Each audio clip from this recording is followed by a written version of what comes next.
Good day or good evening, everyone. Firstly, thank you for your attendance today, esteemed professors, academic staff, and anyone else watching. Professors Trinkost and Norena, your input and guidance was invaluable in supporting and strengthening my thesis, and I truly appreciate all your time and efforts, along with Professor Josserand. My thesis topic is focused on corporate sustainability and is titled Examining Perceived or Actual Gaps Within Sustainability Reporting and Sustainability Reporting Tools. As mentioned, it was supervised by Professor Emmanuel Josserand, whose assistance these past 4 years was immensely appreciated. So, merci, cher professeur.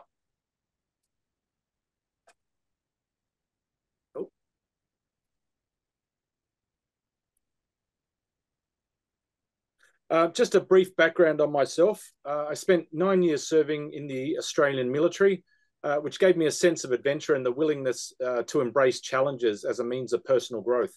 So this course of study, no surprise, has been a challenge and thus a huge growth process, but it's been very positive and worthwhile. So thank you again. After completing an MBA over 10 years ago, I launched a startup e-commerce business and began management consulting, primarily targeted at small to medium enterprises. I then ultimately crossed over into lecturing for both the Australian Institutes of Business and the Australian Institutes of Management, where I taught on sustainability. The sustainability subjects I taught on pretty much led me to where I am right now and created the interest in sustainability education. It was there I saw a need for further research into the area. That's largely due to the lack of consistency and transparency, at least I observed, in studying the literature associated with sustainability and so forth. So effectively, the more I learned about sustainability reporting, the more I identified what I believe were obvious gaps needing to be addressed. And this thesis is a result of that. So more importantly, what we'll be focusing on today, my presentation will cover the following: the context of the subject, the focus area, any problems, issues, or gaps identified, methodology used, results, and of course, conclusions and recommendations. So the context of my research revolved around corporate sustainability. And whilst there are numerous definitions of sustainability, the one we'll utilize for this study comes from Liu, which could be very simply defined as the capacity to endure. So from a human standpoint, and given that the United Nations estimates the current population at around 8 billion people, a sustainable future for all of us now and into the future will need to be established irrespective of political or ideological beliefs. In the context of it being an organisational or a corporate issue, the Brundtland Report of 1987 further defined sustainable development as development that meets the needs of the present without compromising the ability of future generations to meet their own needs. So thus, sustainability reporting was introduced as a means to incorporate the social and environmental impacts of organisations instead of financial measures alone. And this was early introduced as Elkington's triple bottom line reporting. That then, in turn, led to the United Nations creating the Sustainable Development Goals, the 17 of them, which are no poverty, zero hunger, good health and well-being, quality education, gender equality, clean water and sanitation, affordable and clean energy, decent work and economic growth, industry, innovation and infrastructure, reduced inequalities, sustainable cities and communities, responsible consumption and production, climate action, life below water, life on land, peace, justice, and strong institutions, and finally, partnerships for the goals. So whilst the genuineness and idealistic intention of each goal is of merit, the viability of each, or at least maybe some of the goals, might not have full consensus. So an example of that is what defines quality education, or what defines gender equality, and what's the definition of decent work? Further still, who gets to decide these things? There are numerous questions and ideals to be considered when addressing these issues. So the sensitivities of each need much discussion. Additionally, the Sustainable Development Goals were also primarily aimed at governments and larger organisations, leaving smaller organisations and the public or individual to essentially fend for themselves. So to be reasonably fair, questions in a form of consensus must be raised against each goal so as to not seem merely idealistic or opportunistic in their nature. They've got to be realistically achievable and transparent. So the Sustainable Development Goals subsequently supported the concept of sustainability reporting, or SR. And along with that, the creation of sustainability reporting tools, or SRTs, which, as I mentioned, commenced with Elkington's triple bottom line reporting, or TBL. They've since further evolved into similar concepts that we'll look at in just a second. And although there are numerous sustainability reporting tools in existence, and they each serve a purpose, as the study found, but they're not always consistent or transparent. The sustainability reporting tools researched in this thesis included a collection of frameworks, standards, and indicators. Among the frameworks, of course, we looked at triple bottom line, also known as TBL or 3BL, ESG framework, which covers environmental, social, and governance factors, and total value framework, or TVF, which is a relative newcomer to the block. Of the indicators we looked at the Sustainable Development Report, which was formerly the SDG Index and Dashboards, the Global Sustainability Index, and among standards, we looked at well-known ISO, or International Standards Organization, and the Global Reporting Initiative. Now, just to clarify, the frameworks are more broad guidelines to help firms navigate disclosure, whereas the standards are more well-defined and expected to be more precisely followed. And indicators are mostly third-party evaluations of the above-mentioned sustainability efforts. So it's certainly not an exhaustive list, but nonetheless enough to enable the formulation of the perceived gaps, strengths, and/or weaknesses of these sustainability reporting tools. So on to problems, issues, and gaps identified. A thematic problem that exists within sustainability reporting tools overall, and as such is the case with TBL, hasn't been really in defining or categorizing the TBL framework components so much, which in TBL's case are known as the 3 Ps, the people, planet, profit components. But it's actually been in the measurement of them individually. So an organization's profits or financial picture can be easily measured in terms of revenues or returns to shareholders, etc. Whereas social capital and ecological impact, so the people and planet components, they're more difficult to define and measure. So the key questions examined in my study were, is sustainability reporting, along with its sustainability reporting tools, accurate, transparent, and/or effective? Another question, are they simply a marketing tool to make organizations appear to be concerned about people and the planet? Question, can social environmental capital be accurately and realistically measured? And it also looked at the knowing-doing gap, along with the consistency and lack of consensus in the reporting methods discussed. For reference, the knowing-doing gap is where firms and organizations know that they should or could be adopting sustainable practice, but they actually lack the education, resources, and/or will to implement them. These gaps were identified through current literature, empirical data, industry insights, and supported by an independent survey conducted as part of this research.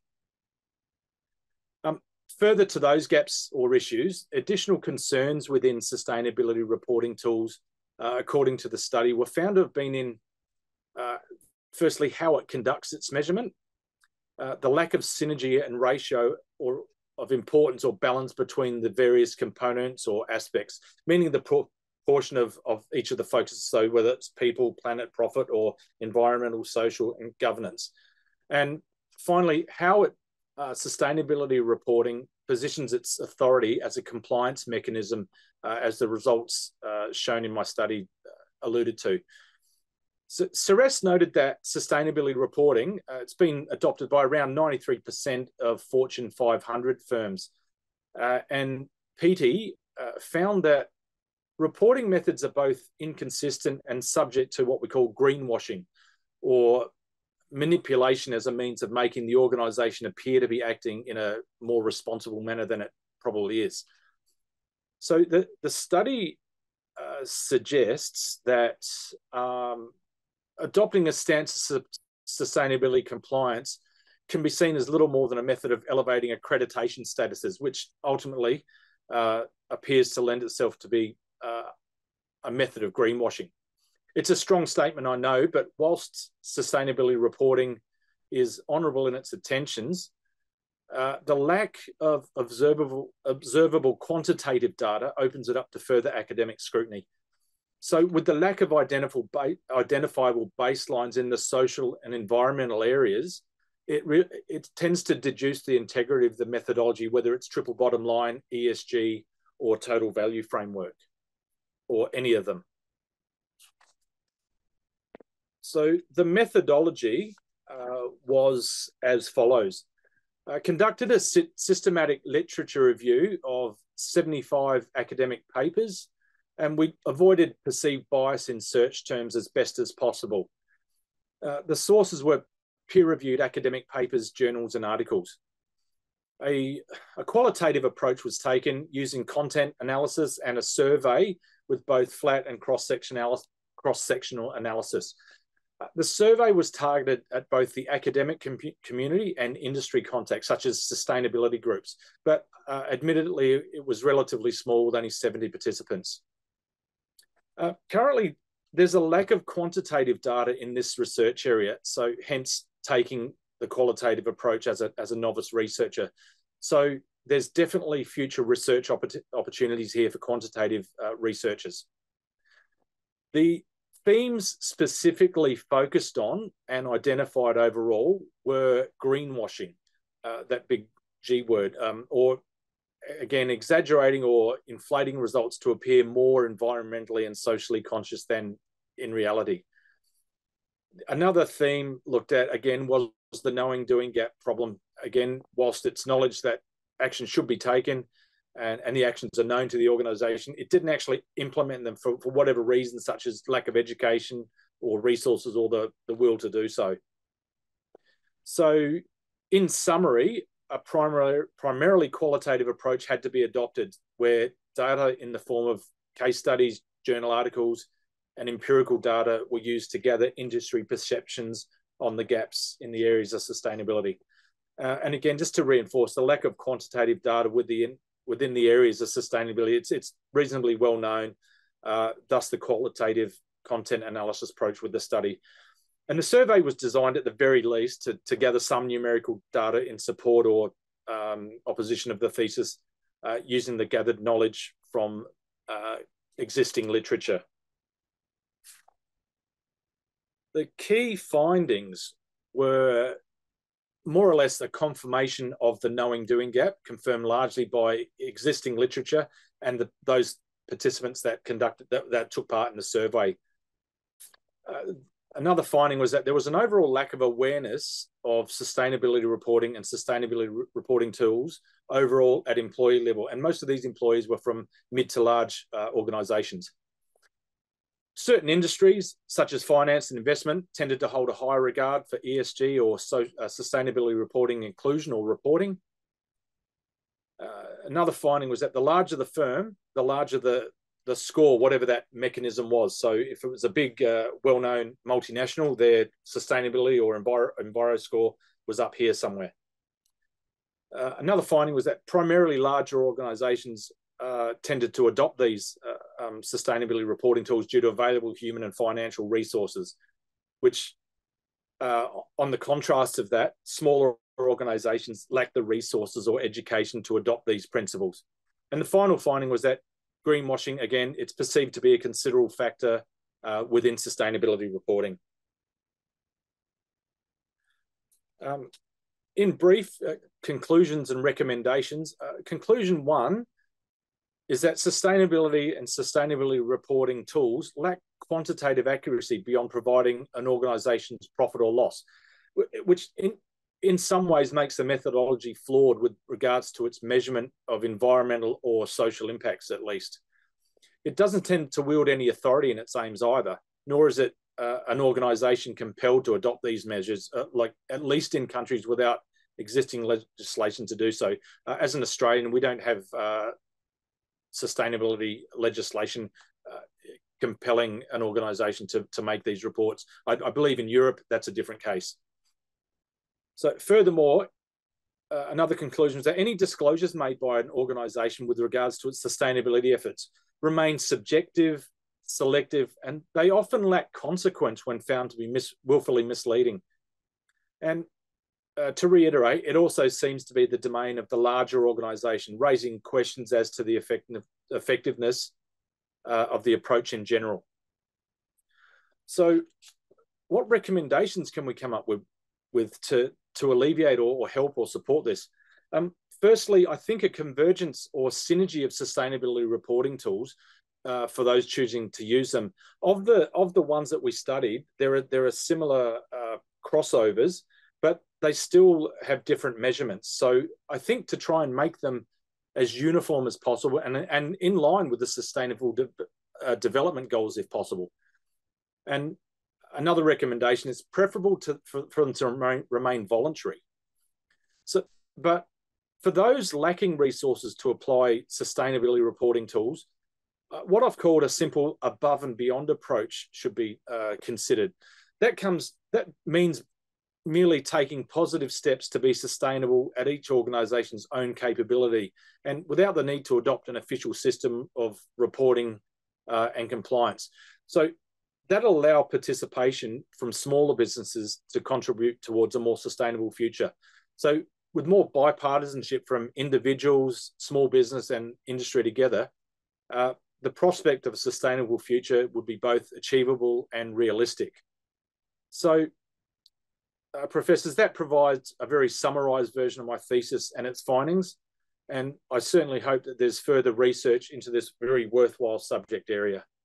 So thank you all very much for your time. I welcome and look forward to any questions that you may have.